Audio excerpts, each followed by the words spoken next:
Sur les visages de ces citoyens venus nombreux à la sous-préfecture de Nyoubel à la recherche du précieux sésame, la fatigue est plus que visible. Pour rentrer en possession du sac de riz, il faut être armé d'une bonne dose de patience. On est venu chercher le riz, apparemment ça devient compliqué. On ne sait pas comment, si on peut avoir le riz là maintenant ou bien le lendemain. On ne comprend pas. Ce n'est pas rapide. Je vois comme s'il y a le magouille dedans ou bien je ne comprends pas. Depuis 6 heures, les gens sont là, on ne fait que tourner, on ne comprend rien. Malgré de longues heures d'attente, l'opération est appréciée par de nombreux Camerounais. Bon, je suis très content parce que quand on dit le riz de 50 kg, ce qu'on achète dans la boutique, plus 30 000, c'est à 15 000. Bon, c'est très important quand même d'aider les autres qui n'ont pas l'opportunité d'avoir quelque chose. Le riz de 50 kg peut faire un mois à la maison. D'autres, en revanche, même s'ils apprécient, pensent que cette opération aurait dû être lancée depuis pour aider les populations. Oui, moi je me dis que cette opération est même arrivée en retard parce que le gouvernement aurait dû faire ça depuis. Puisque quand on voit un peu dans les sondages combien le sac du riz arrive au port et combien le sac de riz se retrouve sur le marché, on voit que vraiment le gouvernement est cause de ça. Le gouvernement pouvait résoudre ce problème. On pouvait avoir le sac de riz sur le marché à 12 et 15 000 sans problème.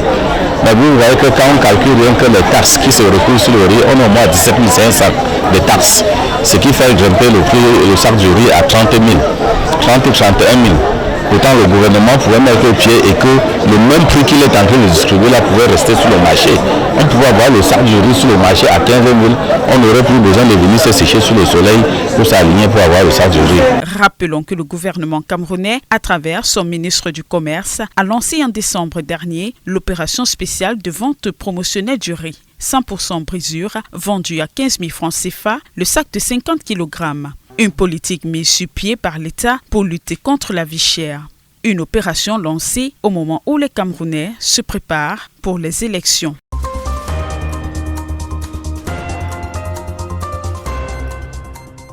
The Ministry of Commerce has launched a special rice sales operation in the metropolitan city of Douala. This initiative is part of government policy to combat high cost of living, where a 50-kilogram bag of rice costs 15,000 francs CFA. After a successful first sale and a positive response from the population, the ministry instructed the Littoral Regional Delegation to extend the campaign in different localities of the city. This activity is scheduled to take place from the 20th to the 24th of January 2025. This will permit inhabitants to have easy access to purchase rice. People at sales points queue for long hours. Mothers express the urge to obtain food for their children, while others say the sales are politically motivated. Meanwhile, officials of the Littoral Regional Delegation of Commerce say available stocks are sufficient to meet the growing demand.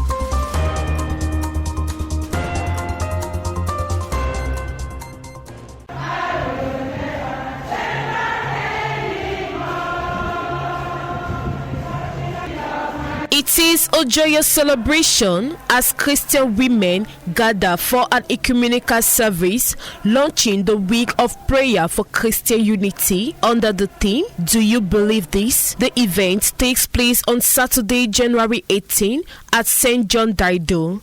The gathering brings together the Catholic Women League from Cameroon, Gabon, and the Central African Republic, the CWA, Dame Apostolique, Christian women from the Baptist Church, and others. We are so proud to celebrate this week of prayer or Christian unity. Christian unity means that Jesus, in his mind, need that we never be divided. We be unite because he, Jesus, is one, and the source of unity of the church is the Holy Trinity. In Holy Trinity we have three persons, but they are only one God. They are from only one God. We can be many inside the church, but we cannot form many persons, but we create a communion between us. A love. We love each other inside the church. We say that love is needing good for our neighbor. A Catholic need good for a Protestant. Protestant need good for Orthodox. Orthodox need good. If each other need good for other, we will unite. We will be one. The church being one and universal, this week of prayer for Christian unity offers Christians the opportunity to recognize the importance of working in love and unity. This is the day that we come together and prove to the world that there's only one single God that all of us will worship. Even if we have different feelings, emotions sometimes, but we know that God is one and is the one God for all of us. Women being the mothers of humanity, when they are united, the entire humanity is also united. Women now, today is the strength of the church. Women bring children in the church. Even the husband, they bring their husband in the church. So when Jesus arise, it's the women who were the first to see the risen person, Jesus. Women want to be one. Baptists, Catholics, Presbyterian, we are all together. We are here to celebrate God. We are here to worship God. We are here to, to celebrate our diversity. We are diverse, but we are one in the Christ. The week of prayer for Christian unity runs until January 25, 2025, including various activities put in place.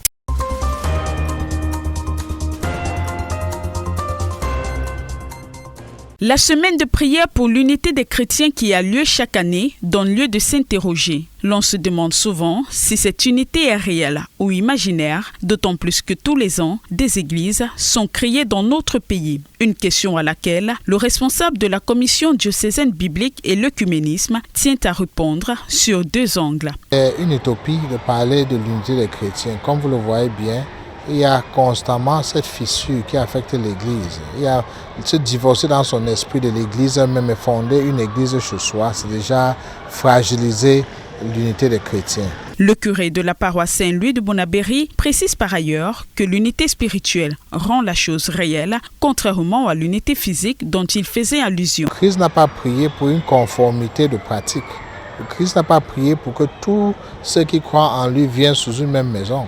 Le Christ a prié pour l'unité des enfants de Dieu, donc ceux-là qui croient en Dieu, dont l'amour est manifesté en Jésus-Christ par l'Esprit Saint. Donc c'est une unité spirituelle. Voilà ce qui est encore même plus fort, plus important que l'unité physique, l'unité spirituelle, que nous soyons tous des enfants de Dieu, qu'on se voit comme des personnes qui ont été réconciliées en Jésus-Christ pour Dieu. Notons qu'au cours de cette semaine de prière, de nombreuses activités sont organisées. À la paroisse Saint-Louis de Bonabéry, par exemple, des arbres sont plantés au cours de cette semaine. L'implantation des arbres est une activité qui revient, mais qui est essentiellement symbolique. Parce que l'unité des chrétiens n'est pas abstrait, ce n'est pas une spéculation.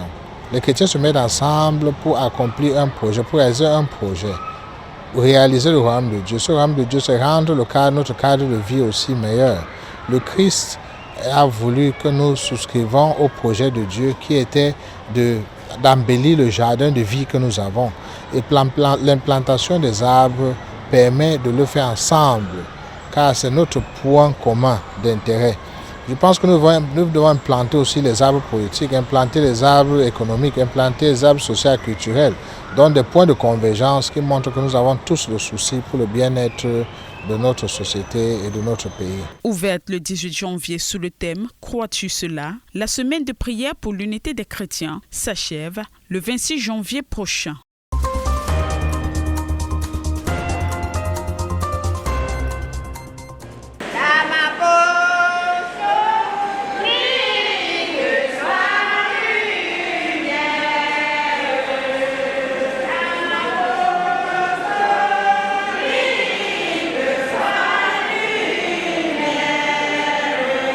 C'est par une célébration œcuménique de la parole de Dieu à laquelle prennent part les membres du mouvement œcuménique féminin pour la justice et la paix sociale au Cameroun que l'abbé Éloi Gambi lance officiellement le samedi 18 janvier 2025 à la paroisse Saint-Jean de Deido les activités de la semaine de prière pour l'unité des chrétiens. Crois-tu cela? Jean chapitre 11, 26, ce verset, extrait de la résurrection de Lazare, invite les chrétiens à retourner aux sources. Cette semaine de prière pour l'unité des chrétiens est une volonté d'abord de notre Seigneur Jésus-Christ, qui dans sa prière sacerdotale nous a recommandé d'être tous un. Et nous soyons tous un comme le Père et moi, nous sommes un. Et si nous croyons à notre Seigneur Jésus-Christ, nous devons obéir à ses commandements et travailler en sorte que cette unité que le Seigneur désire de tous ses vœux puisse se réaliser. Crois-tu cela? C'est le thème qui a été retenu cette année parce que nous voulons retourner aux sources. On fait appel ainsi au credo de Nicée-Constantinople qui a eu lieu en 325. Le curé de la paroisse Saint-Jean de Deido, pour la circonstance, en chrétien l'Assemblée, sur un article de la foi, à savoir « Je crois en l'Église, une, sainte, catholique et apostolique ». Nous devons retenir une chose, c'est que le Christ n'a pas laissé les églises, il a laissé une seule église qui est son corps mystique dont il est la tête. C'est d'abord ça que nous devons savoir. Et plus cette unité ne nous appelle pas à l'uniformité, comme on peut penser que nous devons penser la même chose, agir de la même manière, faire. Non, non. Cette unité, c'est que nous devons avoir l'amour, la solidarité et la collaboration, la communion entre nous, quelle que soit notre confession, quelle que soit notre dénomination. Donc, c'est ça que le Seigneur attend de nous. Et plus, nous devons aussi penser que la sainteté de l'Église vient de la sainteté même de son fondateur qui est le Seigneur Jésus-Christ. Et sainteté aussi dans le sens que c'est le temple de l'Esprit Saint. Et l'Esprit Saint est un esprit de sanctification. Donc il n'y a pas plusieurs Esprits Saints, il n'y a qu'un seul Esprit Saint qui sanctifie tous les âmes et qui conduit tous les âmes vers cette unité, cette paix profonde. Et plus elle est universelle ou catholique, dans la mesure où son enseignement s'adresse à tout le genre humain, sans distinction de race, de langue, de peuple, de nation, ni de conditions sociales. Donc, son enseignement embrasse aussi tout le genre humain, tout l'humain.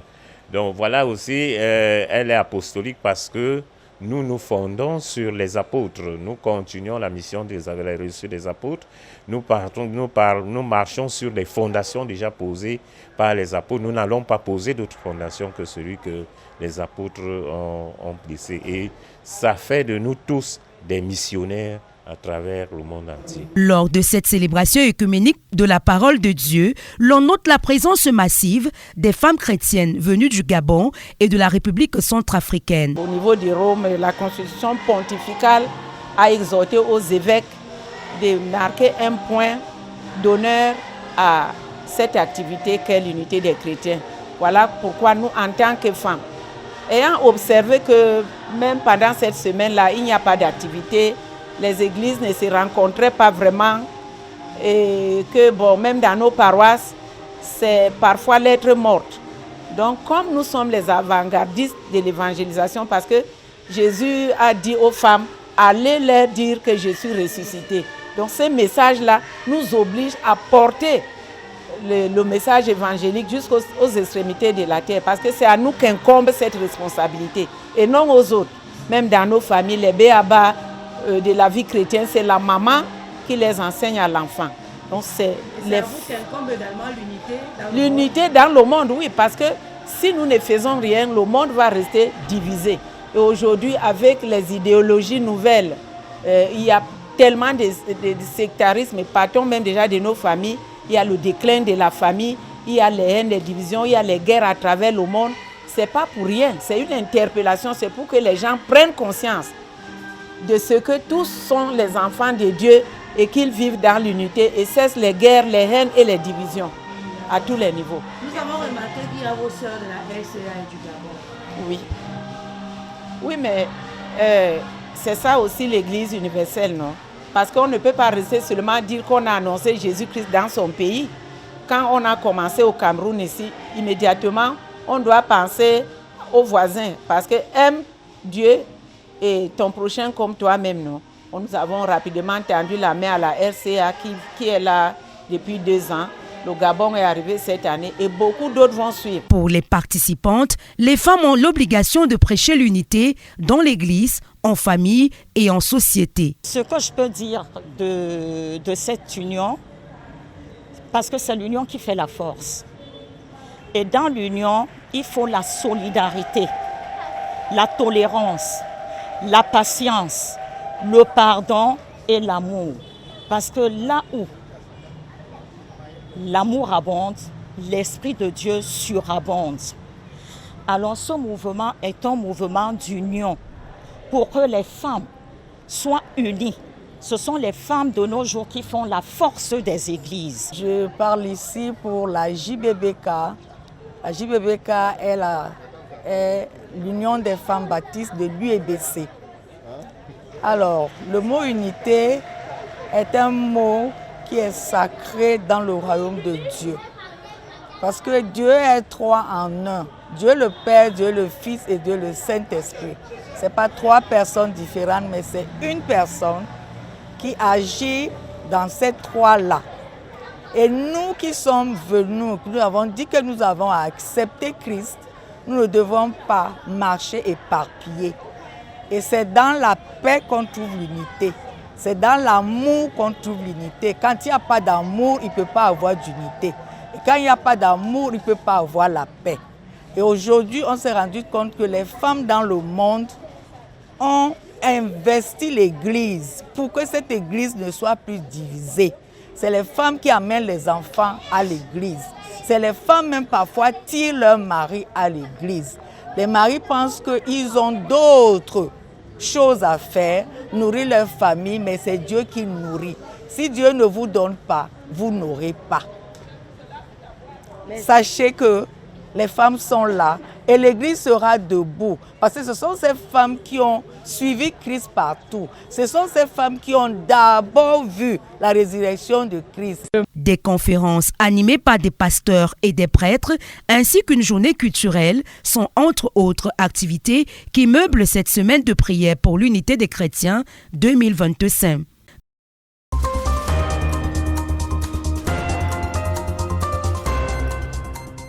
The Week of Prayer for Christian Unity is underway universally and is running this year from Saturday, January 18 to Saturday, January 26, 2025. The event is always accompanied by activities tailored to foster Christian unity. However, as each edition passes, so too do the number of churches keep increasing instead of uniting. So, is the talk of Christian unity only a myth or a reality? I have 2 answers to that. If you look at it materially, Christian unity can be a myth because as we are talking, churches are being created. People are divorcing from the church in their minds. On the other hand, Christian unity remains a reality.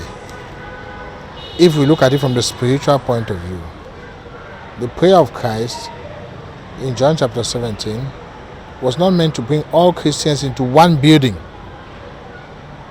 It was meant to unite Christians under the vision of one God who loves us in Jesus Christ and has sent the Holy Spirit to be with us. In that light, so much has been achieved in terms of Christian unity. The fact that we all worship in different spaces on Sunday morning does not mean that we are not united. As in a family, in a house, there are different homes and each home is different. Christian unity could be seen from that perspective, that we are all part of the body of Christ, the church, and we have different practices which do not necessarily set us in contradiction with one another.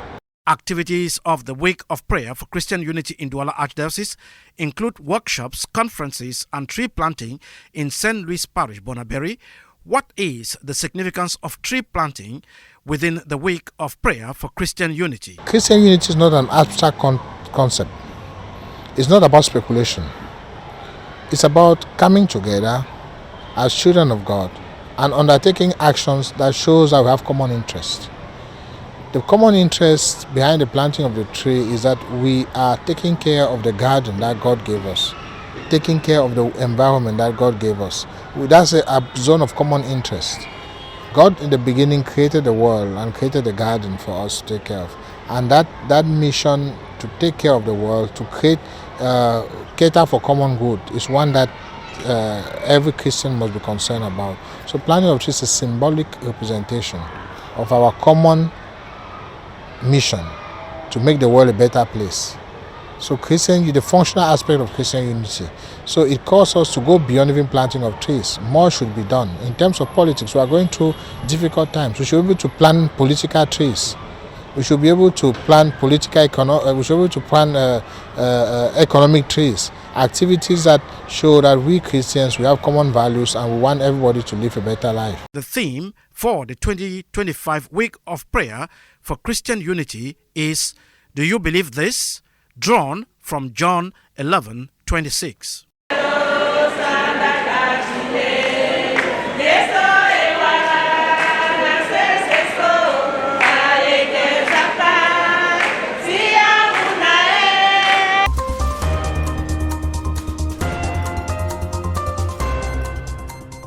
Le chef de l'État a reconnu que le malaise des Camerounais provient également de la malgouvernance et donc de la mauvaise gestion de la chose publique. Cet extrait du 15e point du message des évêques du Cameroun à l'issue de leur 48e séminaire annuel tenu à Boya du 4 au 11 janvier 2025 rejoint la pensée de plusieurs prélats. Il faut que le Cameroun change. Il faut que ça change radicalement. Oui. On ne peut plus... On ne va pas seulement dire aux gens la paix. Non, la paix va avec la justice. Sans justice, il n'y a pas de paix. Ça, il faut reconnaître. Les gens ne mangent pas, on n'a pas de route, on n'a pas ce qu'il faut à l'école. Et vous voulez qu'on se taise? Non, notre place n'est pas seulement à la sacristie. Nous sommes là aussi pour parler pour les autres, pour les pauvres Camerounais, les gens qui ne peuvent pas avoir vos micros.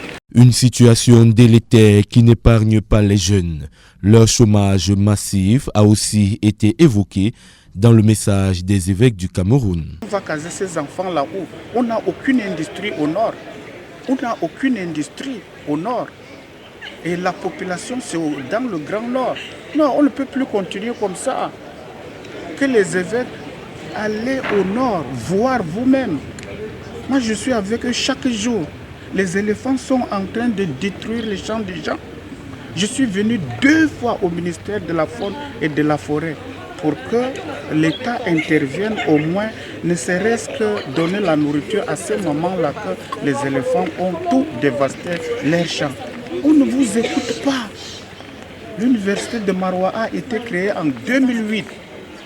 Il n'y a aucun bâtiment aujourd'hui.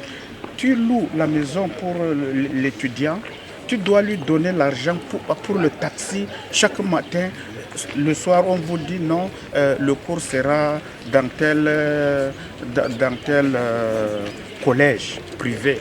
Non, 2008, l'université n'est pas construite jusqu'à aujourd'hui. Comment voulez-vous qu'on se taise? Au regard de cette situation, un message d'espérance et d'implication individuelle pour le changement a été donné. Je voudrais appeler chacun à sa responsabilité.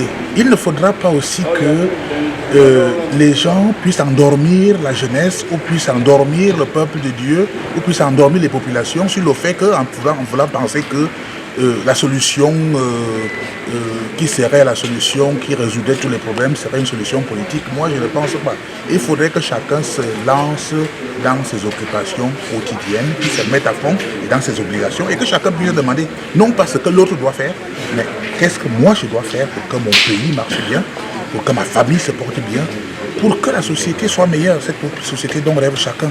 Qu'il ne faut pas qu'on fasse vivre les gens dans l'idéologie que peut-être nous devons dormir maintenant pour attendre les échéances, je ne sais quelle échéance, mais que nous puissions nous demander aujourd'hui de quoi vivons-nous et comment nous devons vivre. Et ainsi, chacun se mettra au travail, chacun se mettra dans ses responsabilités et nous essayerons et nous éviterons d'invertiver qui que ce soit. C'est à ce prix que va venir le changement. Les Camerounais sortent et qu'ils aillent d'abord remplir leur devoir de citoyens. Bon, les résultats nous donneront ce qu'ils souhaitent, ce qu'ils veulent. Nous avons, il y a dit beaucoup de choses, le président est vieux, etc. Il ne faut pas seulement voir la vieillesse. Comme vous venez de le dire, il faut aussi voir la sagesse. Et puis, c'est normal qu'il y ait des remplacements. Si vos parents vous ont mis au monde, c'est pour que vous puissiez les remplacer. Mais est-ce que vous avez la sagesse des parents pour aussi voir? Il ne faut pas seulement dire que le président s'éclipse, qu'il a essayé de reposer. Qui le remplace? Parce que voilà une question qu'on ne pose pas. Il va partir, mais qui le remplace? Nous avons une équipe qui est là depuis de longues années. Est-ce qu'elle est capable de remodeler la situation sociale, politique, économique pour que nous puissions trouver notre compte? Bon, je crois que c'est ça qu'il faudrait. Il faut que les Camerounais puissent s'exprimer par un vote.